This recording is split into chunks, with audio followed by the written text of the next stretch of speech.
सारे रोगों को नाश करने की ताकत यदि किन्हीं के पास है तो श्री हनुमंत लाल जी के पास है। जब भगवान श्री राम जी पर संकट आया, लक्ष्मण जी को शक्ति लगी, तब भगवान श्री राम का दुख दूर हनुमान जी ने ही किया था। हनुमान जी ऐसे हैं कि भगवान मर्यादा पुरुषोत्तम भगवान श्री राम पर यदि संकट आए तो उनके संकट से उन्हें बचाने का कार्य श्री हनुमान जी करते हैं। ऐसे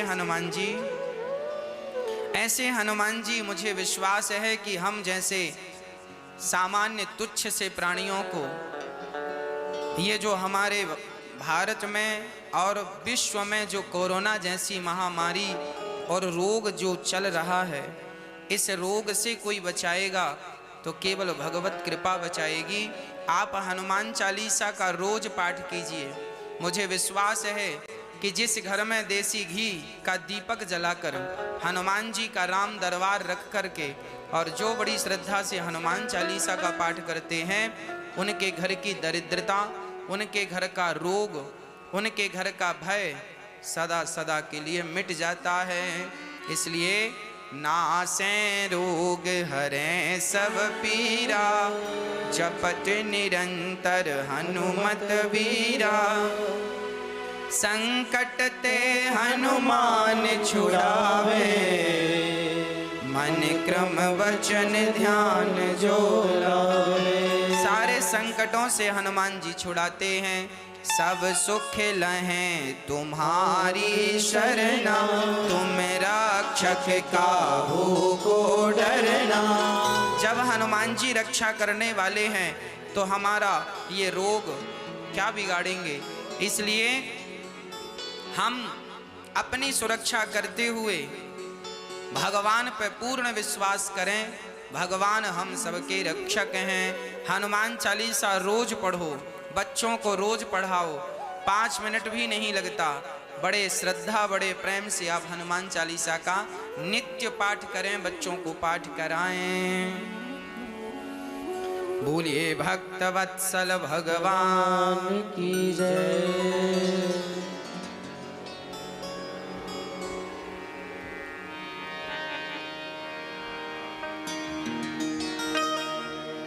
भगवान की दिव्य अति दिव्य कथा का हम सभी रसपान कर रहे हैं। आप सभी साधना टीवी के माध्यम से जुड़े हुए जो भक्त कथा का रसपान कर रहे हैं, सभी भक्तों को जय श्रीमन नारायण, जय श्री कृष्णा, जय श्री सीताराम, जय श्री राधे। इस कथा में परीक्षित बनकर के श्री जीता राम वैद्य जी, श्री मीका देवी मैया जी, श्री प्रवीण वैद्य जी पायल जी, बाला देवी जी, कौशल्या जी, कैथल हरियाणा से आप कथा का रसपान करते हुए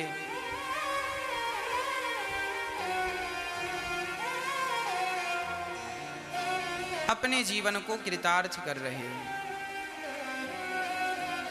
प्रिय भक्तों,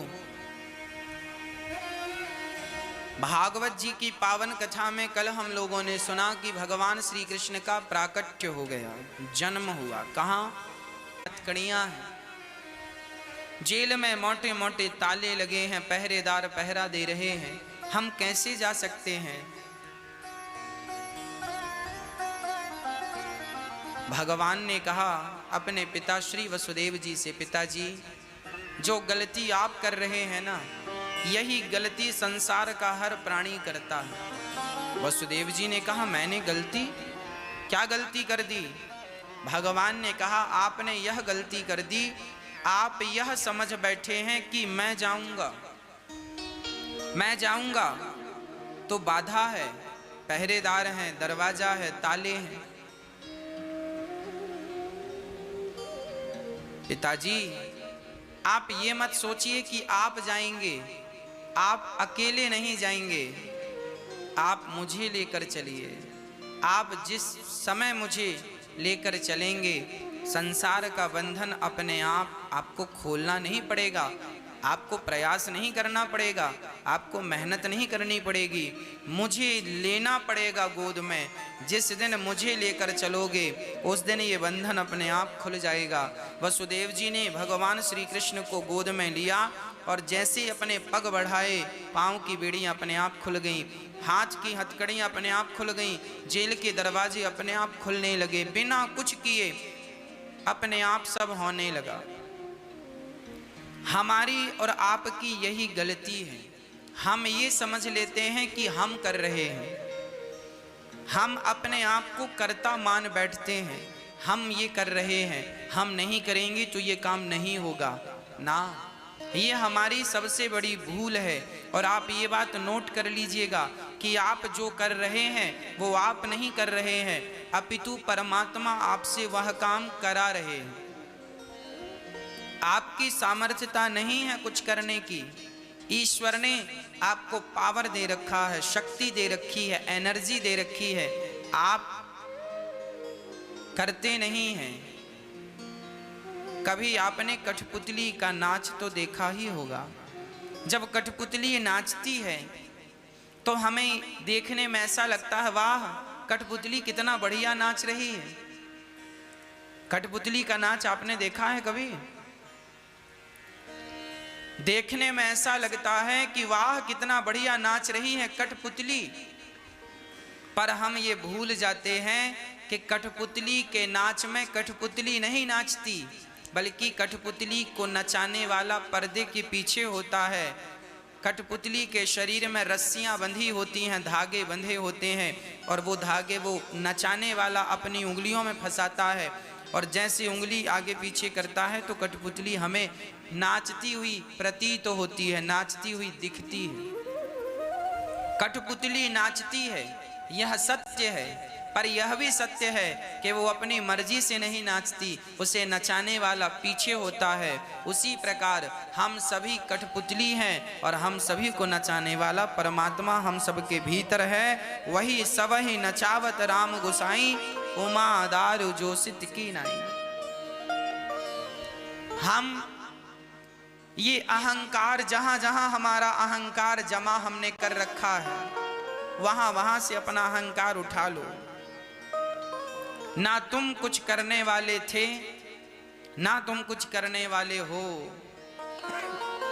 सब कुछ करने वाले केवल श्याम सुंदर हैं, सब भगवान करते हैं। वसुदेव जी जब लेकर चले कृष्ण को तो पांव की बेड़ियां, हथकड़ियां, जितना बंधन था वसुदेव जी बंधन में बंधे थे।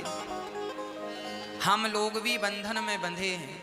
ये संसार एक बंधन है, हम सभी संसार के बंधन में बंधे हैं। और यदि इस बंधन से मुक्ति चाहते हो, अपने दुखों से मुक्ति चाहते हो, तो मात्र एक उपाय है, केवल भगवत शरणागति।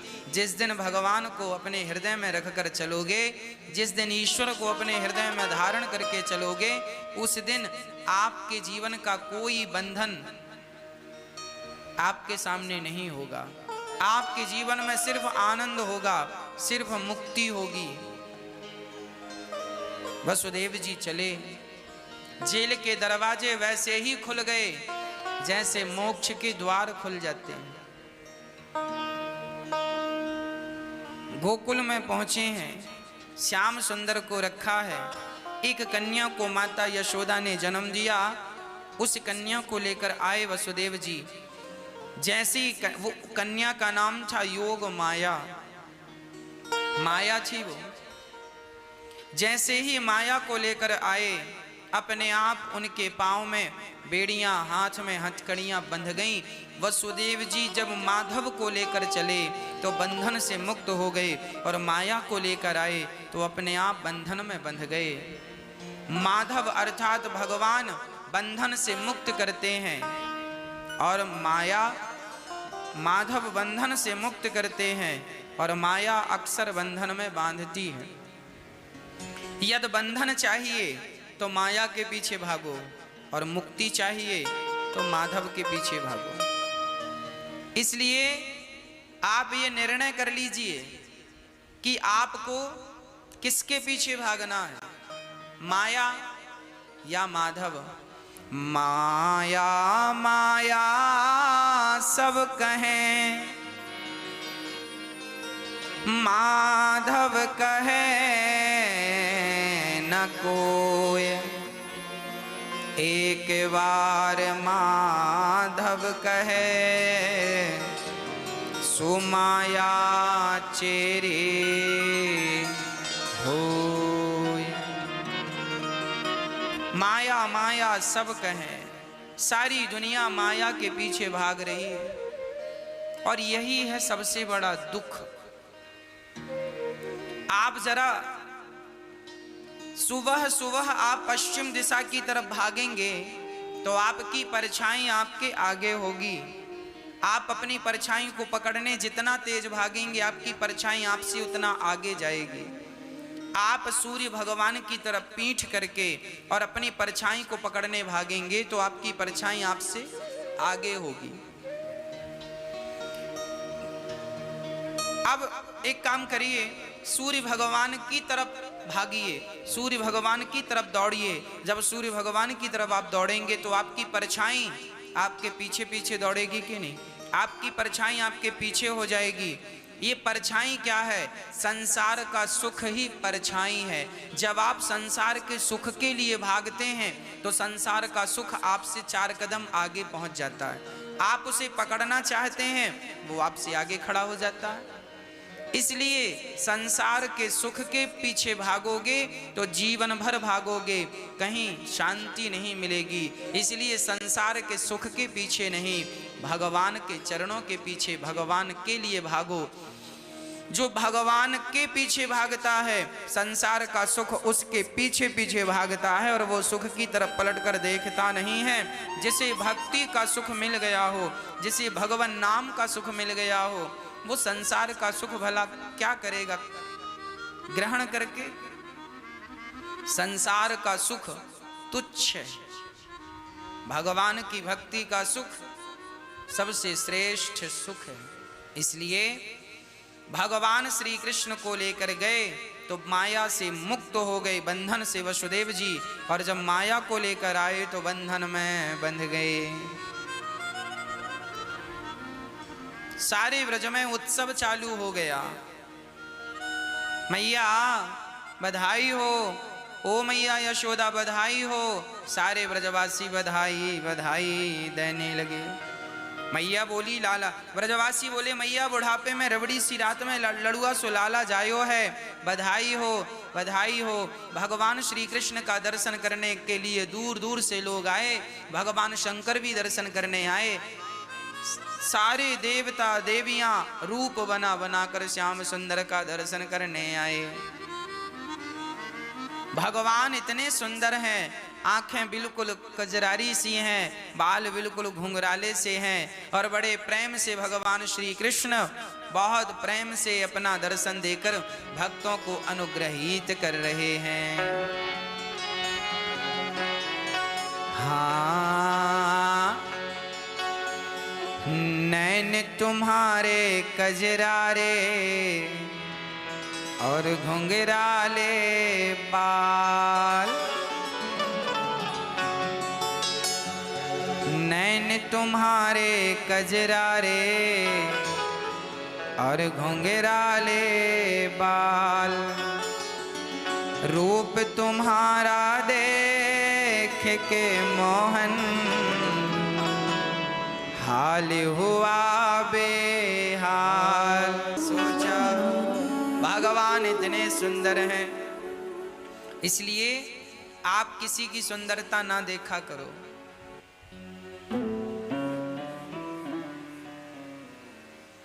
सुंदरता देखना ही है तो सिर्फ श्याम सुंदर के, उनका नाम ही सुंदर है, श्याम सुंदर। संसार के लोग सुंदर थोड़ी हैं।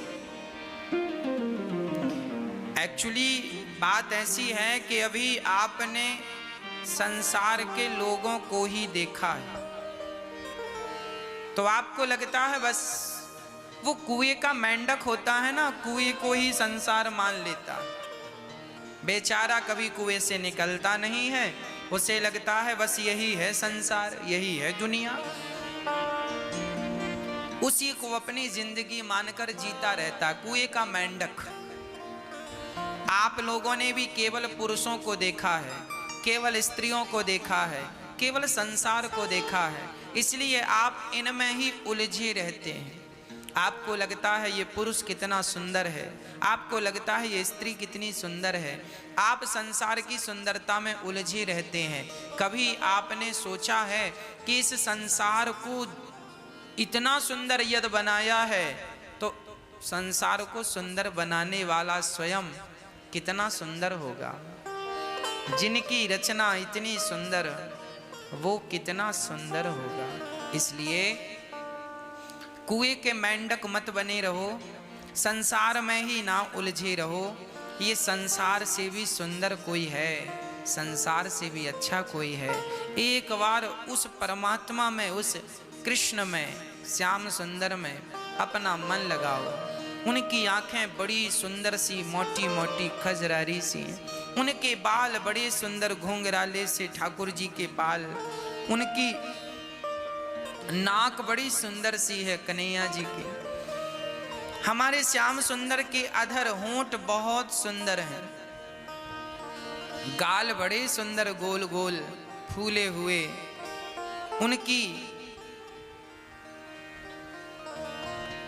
उनका गला, उनका हृदय, उनके कंधे, उनके हाथ, उनके हाथों की उंगलियां और उस हाथ में सुंदर सी बांसुरी, माथे पर मोर का पंख मुकुट पर लगा हुआ, ऐसा शोभा पा रहा है कि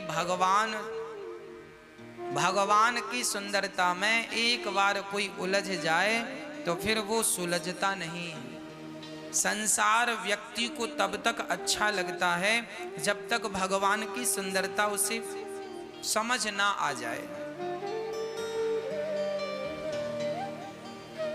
भगवान काले हैं, बिहारी जी देखो काले हैं, काले हैं तो मंदिर में इतनी भीड़ लगती है, लोग समाते नहीं हैं। गोरे होते तो ना जाने क्या होता।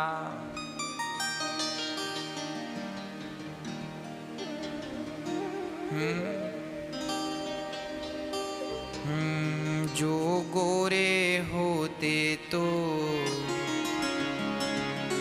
क्या करते मनमोहन, जो गोरे होते तो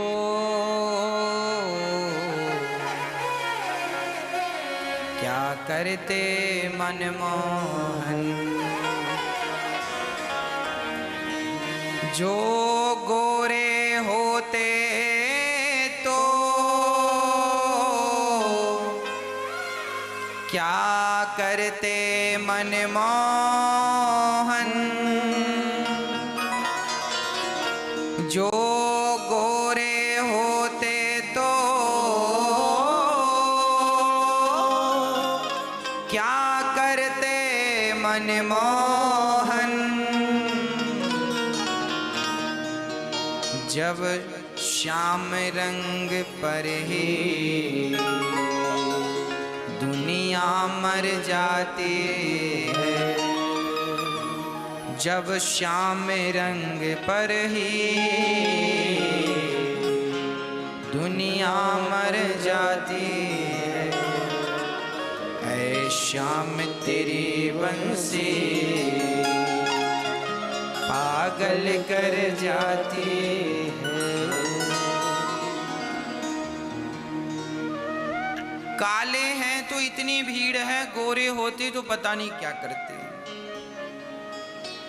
भगवान जितना सुंदर, जगन्नाथ जी बिल्कुल काले हैं, पर वो काला है तो ऐसा है। द्वारिकाधीश जी बिल्कुल काले हैं। अच्छा, भगवान काले इसलिए हैं ताकि काले लोगों को बुरा ना लगे।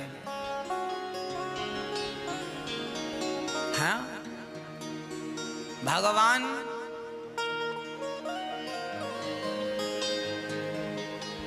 भगवान से किसी ने कहा प्रभु आप इतने काले क्यों हैं? अरे थोड़ा गोरे होते तो अच्छा रहता। राधा जी इतनी गोरी हैं, सुंदर हैं, आप भी थोड़ा गोरे होते तो क्या घट जाता, इतने काले क्यों हैं आप? भगवान कहते हैं सुनो, सफेद में दूसरा रंग चढ़ सकता है, अन्य रंगों में भी दूसरा रंग चढ़ सकता है, एक काला रंग ऐसा है जिस पे कभी दूसरा रंग नहीं चढ़ता। मेरे ऊपर तो भक्तों का रंग चढ़ गया है, अब किसी और का रंग मैं चढ़ाना नहीं चाहता, इसीलिए राम जी काले हैं हम। शुक्लो रक्तस तथा पीतः इदानीम कृष्णताम गतः। भगवान हर युग में अपना रंग बदलते हैं, हर युग में। शुक्लो शुक्ल वर्ण, रक्त वर्ण, पीत वर्ण और श्याम वर्ण, चारों युगों में भगवान के 4 रंग होते हैं। हर युग में भगवान, इस कली काल में भगवान काले पड़ गए। अच्छा, काले क्यों पड़े? क्योंकि द्वापर युग में भगवान धूप में बहुत खेलते थे, मक्खन चुरा रहे हैं, गिल्ली डंडा खेल रहे हैं, ग्वाल वालों के संग गैया चरा रहे हैं, और मैया ऊखल से बांधती है और लाठी लेकर खड़ी होती, अब उधम करेगो लाला तो मारूंगी। तो आप बताओ, आप ही यदि धूप में खड़े हो और आपको कोई डराए लाठी लेकर, तो आपका रंग कैसा हो जाएगा? गोरा आदमी भी धूप में काला हो जाता है। हाँ जी, भगवान श्री कृष्ण अपने भक्तों के भय से भयभीत होकर काले हो गए। ये रंग डर का रंग है, भगवान डरते हैं। किन से डरते हैं? माता यशोदा जैसे भक्त हों तो भगवान को डर भी लगता है। जिनकी भ्रकुटी मात्र से सृष्टि उत्पन्न, पालन और संहार होती है, आज वह भगवान माँ यशोदा के भय से भागता। मैया मत मारियो, मैया मत मारियो, ऐसो भगवान कहाँ पाओगे। इसलिए यदि आप चाहो तो भगवान की इतनी भक्ति करके, इतनी गोपियां भगवान को गालियां देती हैं, तुम निष्ठुर हो, निर्दयी हो। क्यों गालियां देती हैं? क्योंकि जो भगवान के निकट होता है ना, आपका जो प्रेमी होता है, वो प्रेमी आपको डांटने का भी अधिकार रखता है। जैसे माँ बेटे को डांटती है और डांटती बस नहीं है, जरूरत पड़े तो गाल पे 2-4 थप्पड़ भी जमाती है। माँ को अधिकार है बच्चे को मारने का, क्योंकि माँ प्यार करती है। जो भक्त भगवान से प्यार करता है वो डांट भी सकता है भगवान को। माँ यशोदा कहती है पकड़ में आ जा, नहीं तो मार लगाऊंगी। ये माँ की ममता नहीं तो क्या है। गोपियाँ कहती हैं हमें नाच के दिखाओ तब छोड़ेंगी, नहीं तो हम पकड़ के रखेंगी। गोपियाँ कान पकड़ के घुमाती हैं। अब बताओ भगवान का कान कौन घुमाए भैया? पर भगवान के कान गोपियाँ मंगल कहता कि नहीं तुम बैल बनो, हम तुम्हारे ऊपर बैठेंगे। कबड्डी खेलते हैं और भगवान कबड्डी में हार जाते हैं तो मंगल बोला हम तुम्हारी। अब बताओ भला भगवान को घोड़ा बना के ऊपर कौन बैठता है? पर भक्त बैठता है। क्यों बैठता है भक्त? क्योंकि भगवान भक्तों के अधीन होते हैं। भगवान किसके अधीन हैं? भगवान सदा अपने भक्तों के अधीन हैं।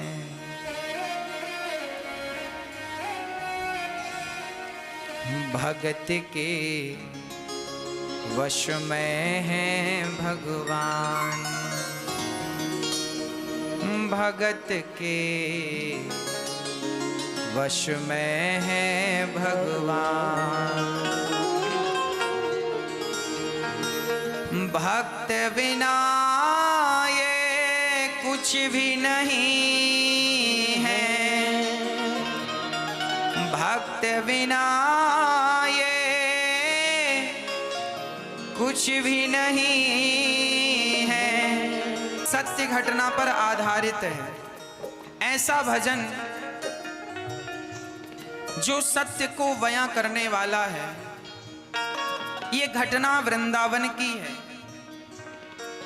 एक भक्तिमती माँ, एक माँ जो अपने शहर में रहा करती थी, एक छोटी सी गुड़िया बच्ची वो वृंदावन आया करती थी और बिहारी जी का दर्शन किया करती थी।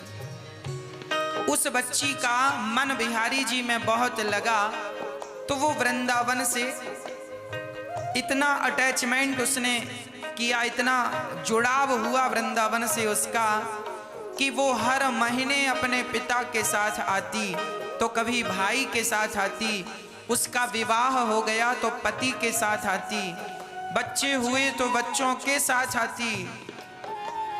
अब तो बुढ़ापा आ गया, फिर भी उसने वृंदावन आना नहीं छोड़ा। अब की बार वृंदावन आई तो लाठी लेकर आई, लड़खड़ाते हुए बिहारी जी की सीढ़ियों में चढ़े तो कभी गिर जाए, फिर खड़ी होए, फिर गिर जाए, मतलब शरीर जवाब दे रहा था कि अब एक कदम चलना भी मुश्किल है। पर फिर भी उसने हिम्मत नहीं हारी। जब भगवान से प्रेम है तो फिर डरना कैसा। चली और बिहारी जी के सामने खड़े होकर रोने लगी, प्रभु शरीर बूढ़ा हो गया है, अब आया नहीं जाएगा।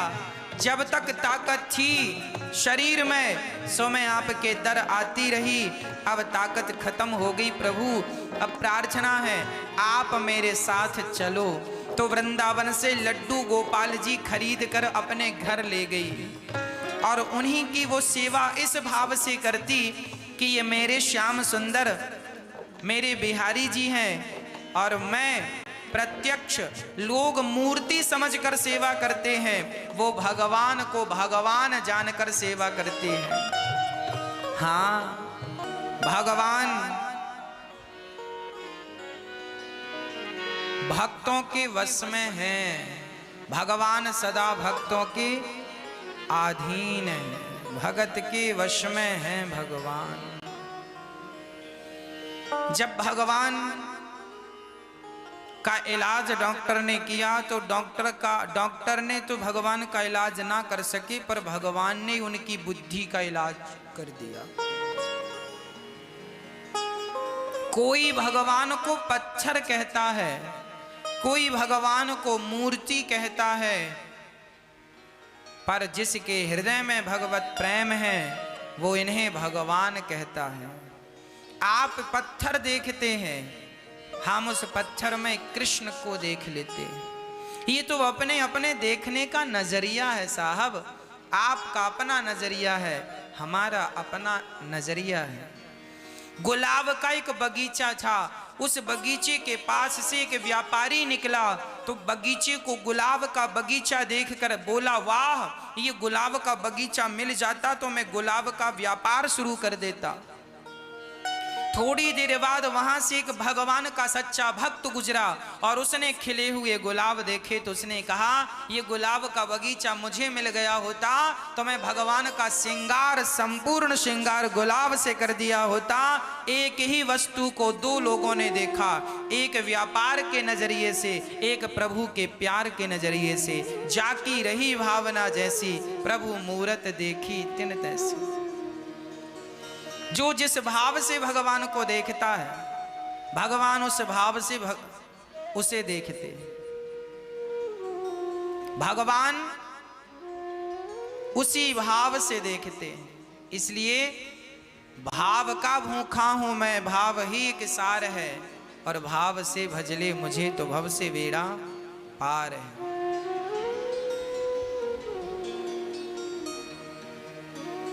केवल भगवान के चरणों में प्रेम हो, केवल प्रेम, सिर्फ प्रेम, प्रेम। भगवान का उत्सव चल रहा था और भगवान को मारने के लिए कंस ने पूतना मौसी को भेज दिया। पूतना मौसी भगवान के पास गई। ये पूतना कौन है?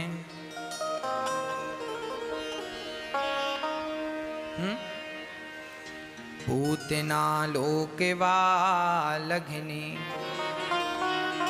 राक्षसी रुधिरासना जिघांसयापहरये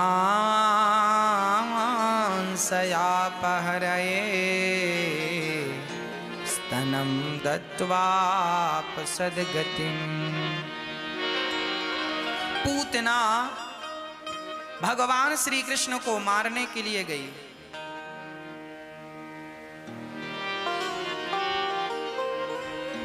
पूतना मौसी भगवान के पास रूप बदल कर गई। बड़ी कुरूपणी थी पर बड़ी सुंदर बंठन करके गई है। और भगवान श्री कृष्ण के पास जाकर भगवान उस समय माँ यशोदा का दूध पीकर पालने में बढ़िया से आनंद से खेल रहे थे कि पूतना मौसी गई। और पूतना जब गई तो भगवान ने पूतना को देखा और देखते ही श्याम सुंदर ने अपने नेत्र बंद कर लिए। किसी ने भगवान से कहा, प्रभु आपने पूतना को देखकर अपने नेत्र क्यों बंद कर लिए? भगवान ने कहा कि पूतना के अंदर कपट भरा है। बाहर से बड़ी सुंदर है पर अंदर से अपने स्तनों में पूतना जहर भर करके लाई है और जहर पिलाकर मारना चाहती है पूतना। भगवान कहते हैं पूतना का तन बड़ा सुंदर है, बहुत सुंदर है बाहर से, पर बाहर से जितनी सुंदर है भीतर से उतनी ही बुरी है। भगवान कहते हैं जिनके अंदर कपट भरा होता है ऐसों को मैं देखना भी पसंद नहीं करता। कुछ लोग होते हैं जो तन को सजाते हैं पर मन गंदा ही रहता है। इसलिए कहता हूं श्रृंगार करना है तो तन का नहीं मन का श्रृंगार किया करो। मन को सुंदर बनाइए। मन की मैल धुल गई तो बस सब ठीक है। इसलिए श्रृंगार तन का नहीं श्रृंगार मन का करना है। पूतना को देखकर भगवान ने नेत्र इसलिए बंद कर लिए क्योंकि पूतना के हृदय में कपट भरा है। और जिसका तन सुंदर है मन सुंदर नहीं है ऐसों को भगवान कहते हैं मैं देखना भी पसंद नहीं करता। अच्छा, भगवान उन्हें कभी नहीं देखते जिनके अंदर कपट होता है। राम जी स्वयं कह रहे हैं, निर्मल मन जन सो मोहि पावा, मोहि कपट छल छेत्र न भावा। भगवान कहते हैं हमें कपट बिल्कुल अच्छा नहीं, हमें निर्मल मन चाहिए। अच्छा, ये कपट क्या है? आज 100 में से 95 लोग ये नहीं जानते कि कपट किसे कहते हैं। नाम सब सुनते हैं, कपट कपट कपट नहीं करना चाहिए, नहीं, सबको याद है कि नहीं करना चाहिए। पर किसी से कहो भैया ये कपट क्या है, क्या बीमारी है, किसी को लगभग किसी को नहीं पता कि कपट क्या है। आज हम आपको कपट की व्याख्या करके बताते हैं ये कपट क्या है।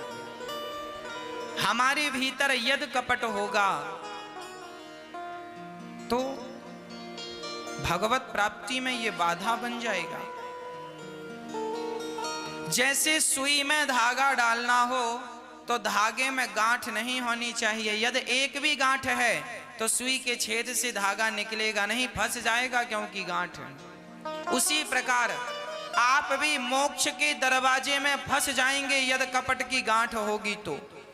जिनके भीतर कपट नहीं है वो तो मोक्ष के दरवाजे से निकल, मोक्ष का दरवाजा सुई के छेद के बराबर है।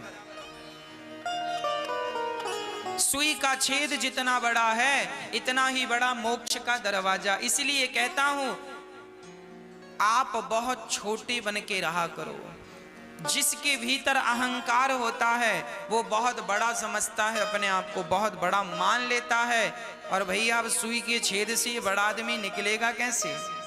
तो ये फिर मोक्ष में, मोक्ष के द्वार में फंस जाता है और अंदर ना जाने के कारण ये नरक के गड्ढे में गिर जाता है। इसलिए नरक का दरवाजा बड़ा है। जो बड़े हैं, नरक का दरवाजा बहुत बड़ा है और मोक्ष का, स्वर्ग बैकुंठ का, गौलोक धाम का दरवाजा बहुत सुई के छेद जैसा है। जितना बड़ा सुई का छेद है, इसलिए हनुमान जी लंका गए तो बड़े बनकर नहीं, हनुमान जी लंका गए छोटे बनकर। और जब लंका से वापस आए ना हनुमान जी, तो भी बड़े बनकर नहीं आए, तो भी छोटे बन करके आए। अति लघु रूप पवन सुत लीन्हा, हनुमान जी छोटे बन गए। आप जितना छोटे बन सकते हैं बन जाइए। इसलिए कहा करता हूं, झुकना सीखिए बड़ों के सामने। मैं कौन हूं? मैं भक्तों के चरणों की धूल हूं। मैं कौन हूं?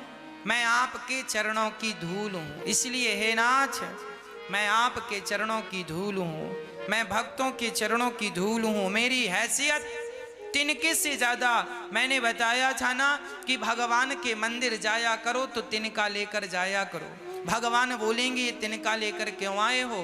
कह देना प्रभु तिनका लेकर नहीं आया, आज तिनका बनकर आपके चरणों में चढ़ने के लिए आया हूं। तिनके की तरह मेरी हैसियत है, तिनके से ज्यादा मेरी कोई औकात नहीं। इसी से काम बनेगा, इसी से कल्याण होगा। प्रिय भक्तों,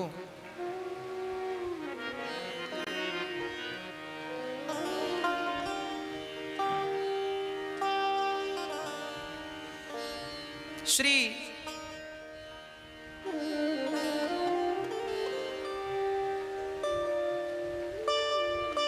पूतना मौसी को देखकर भगवान नेत्र बंद करते हैं। क्या है पूतना के भीतर? भगवान कहते हैं इसके भीतर कपट भरा है। कपट क्या है? जो बुराई मेरे अंदर है, मैं उस बुराई को स्वीकार ना करूं, अपने आप को बेहतर बताऊं, अच्छा बताऊं, यही कपट है। अच्छा, आज लोगों का कल्याण क्यों नहीं होता? आज लोगों का दुख दूर क्यों नहीं होता? आज के लोग परेशान क्यों हैं? आज का व्यक्ति इसलिए परेशान है क्योंकि उसके भीतर जो बुराई है, वो बुराई तो है पर वो स्वीकार नहीं करता कि मेरे भीतर ये बुराई है, ये बुराई मेरे भीतर है, स्वीकार नहीं करता। जैसे किसी के भीतर क्रोध है, अब मैं आपसे कहूं कि आप बहुत बड़े क्रोधी हैं तो आपको बुरा लग जाएगा, हमें क्रोधी कहते हैं। जबकि आपके अंदर क्रोध है पर आप अपने आप को क्रोधी कहलाना नहीं चाहते। आप लोभी हैं पर कोई आपको कह दे कि आप बहुत बड़े लोभी हैं तो आपको बुरा लग जाता है। जबकि आप रियल में अंदर से लोभी हैं पर कोई कहता है सो बुरा मान जाते हैं। मतलब लोभ अंदर तो है पर लोग हमें लोभी ना कहें, ऐसा हम अपने आप को पेश करते हैं, प्रस्तुत करते हैं, प्रेजेंट करते हैं। इसलिए आप जो हैं अंदर वही बाहर से रहे। आप कामी हैं, वासनाएं सबको सता रही हैं, पर कोई कह दे कि आप बहुत बड़े कामी हो, आप बुरा मान जाएंगे। आप कहेंगे हम तो बड़े ब्रह्मचारी हैं, बड़े जितेंद्रिय हैं। आपके अंदर जो भी बुराइयां हैं, आप उन बुराइयों को स्वीकार नहीं करते। भगवान ये थोड़ी कहते हैं कि तुम काम क्रोध लोभ मिटा दो। ये बताओ, काम क्रोध लोभ मोह आज तक किसी से मिटे कि हमसे और तुमसे मिट जाएंगे? काम क्रोध लोभ मोह ये किसी के मिटाने से मिटते नहीं। फिर क्या करें? बोले ये सब अंदर रहेंगे, बस इन्हें स्वीकार करते। हे नाथ, हे श्याम सुंदर, मैं बहुत लोभी हूं, मुझे स्वीकार कर लीजिएगा। मैं बहुत कामी हूं, मैं बहुत लोभी हूं, बहुत अहंकारी हूं। एक बुराई होए सो मैं गिनाऊं, मुझ में तो लाख बुराइयां भरी पड़ी हैं। जब सूरदास जी से पूछा गया कि सूरदास जी आप कैसे हैं, तो सूरदास जी अपना परिचय देते हैं।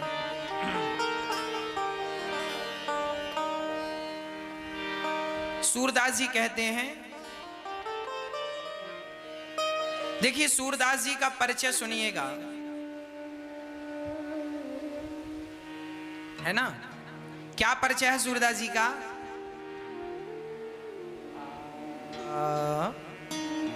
सूरदास जी का परिचय है,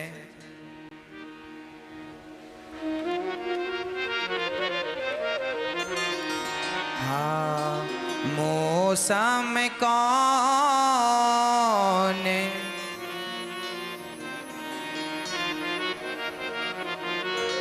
मौसम कौन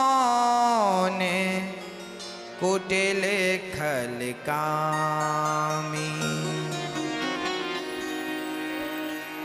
मौसम कौन